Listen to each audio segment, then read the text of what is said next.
বর্তমানে দেশজুড়ে আতঙ্কের নাম মশাবাহিত রোগ ডেঙ্গু। প্রতিদিনই এই রোগে আক্রান্ত হয়ে প্রাণ হারাচ্ছেন কেউ না কেউ। ডেঙ্গুর প্রাদুর্ভাব রাজধানী শহর ছাপিয়ে এখন প্রভাব বিস্তার করছে গ্রামাঞ্চলেও। জেলা উপজেলার হাসপাতালগুলোতে ডেঙ্গু রোগীর সংখ্যা সবচেয়ে বেশি। 17 আগস্ট সকাল 8টা থেকে 18 আগস্ট সকাল 8টা পর্যন্ত হাসপাতালে ভর্তি হয়েছেন 380 জন ডেঙ্গু রোগী। বর্তমানে সারা দেশে হাসপাতালে ভর্তি রয়েছেন সর্বমোট 26,758 জন ডেঙ্গু রোগী। সবার ভরসা মা, আর মায়ের ভরসা এসিআই অ্যারোসল। 50 বছরেরও বেশি সময় ধরে পরিবারের সুরক্ষায় এসিআই অ্যারোসল। চলতি বছরে এখন পর্যন্ত ডেঙ্গুতে প্রাণ হারিয়েছেন 105 জন। এর প্রভাব আরও বাড়ার আশঙ্কা প্রকাশ করছেন বিশেষজ্ঞরা। তবে ডেঙ্গুর এমন প্রাদুর্ভাবের মধ্যে কিছু বিষয় আরো বেশি আতঙ্ক ছড়াচ্ছে। প্রচলিত তথ্য অনুযায়ী ডেঙ্গুর জীবাণু বহনকারী এডিস মশা দিনের বেলা কামড়ায়। ভোর বা সূর্য ওঠার 3-4 ঘন্টা পর এবং বিকেল থেকে সন্ধ্যার আগ পর্যন্ত এ মশা সক্রিয় থাকে।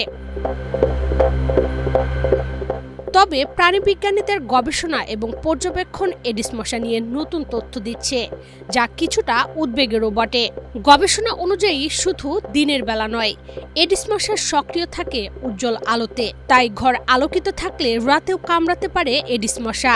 এডিস মশা ভর দুপুরের চেয়ে আলো আঁধারি পছন্দ করে বেশি, আর তাই ভোর বা সূর্যোদয়ের সময় এবং গোধূলি বা সূর্যাস্তের সময়টা এসব মশার ক্ষেত্রে কামড়ানোর জন্য পছন্দসই সময়।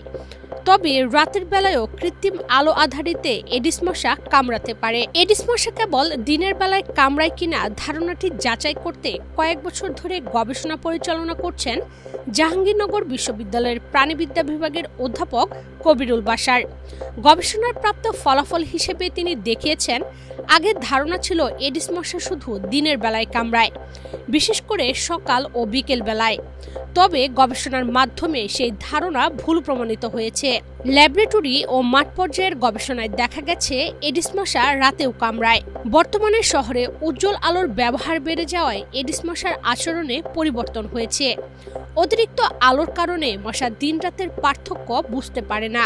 তার উপর এখন তারা রাতের পরিবর্তিত পরিস্থিতির সঙ্গেও খাপ খাইয়ে নিয়েছে।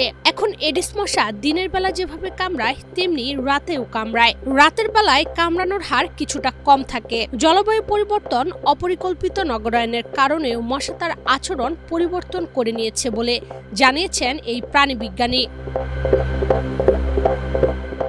এডিস মশার আচরণের পরিবর্তনের ফলে এখন দিনরাত 24 ঘন্টায় প্রয়োজনীয় সব ধরনের সতর্কতামূলক ব্যবস্থা নিতে হবে। সেই সঙ্গে জনসম্পৃক্ততা বৃদ্ধির মাধ্যমে ডেঙ্গু সহ চিকনগুনিয়া, জিকা প্রতিরোধ সম্ভব বলে জানিয়েছেন গবেষক কবিরুল বাশার। বাংলাদেশে মশাবাহিত রোগের মধ্যে ম্যালেরিয়া, ফাইলেরিয়া, ডেঙ্গি, চিকনগুনিয়া এবং জিকা এই কয়েকটি রোগ আছে। তবে এডিস মশাবাহিত রোগ ডেঙ্গি সবচেয়ে বেশি বাংলাদেশে। ডেঙ্গুতে মৃত্যু ঝুঁকি সবচেয়ে বেশি। বাংলাদেশে 2023 সালে 1705 জন মানুষ ডেঙ্গিতে মারা গেছে। এবছরও শতাধিক মানুষের মৃত্যু ইতিমধ্যে হয়েছে। তাই এডিস মশাবাহিত রোগ 3টি রোগকে নির্মূল করা যায় শুধুমাত্র এডিস মশাকে নিয়ন্ত্রণ করার মাধ্যমে। এডিস মশাকে যদি আমরা সঠিকভাবে নিয়ন্ত্রণ করতে পারি, এই নিয়ন্ত্রণ করার জন্য জনগণের সম্পৃক্ততা সবচেয়ে বেশি জরুরি। জনগণের সচেতন আচরণের মাধ্যমে মশক নিধনের জন্য প্রয়োজনীয় সকল ব্যবস্থা গ্রহণ করা হলে ডেঙ্গু একেবারে নির্মূল করা না গেলেও অনেকাংশেই কমিয়ে আনা সম্ভব হবে বলে মত বিশেষজ্ঞদের। ইশরাত চৈতি, বাংলাদেশ প্রতিদিন।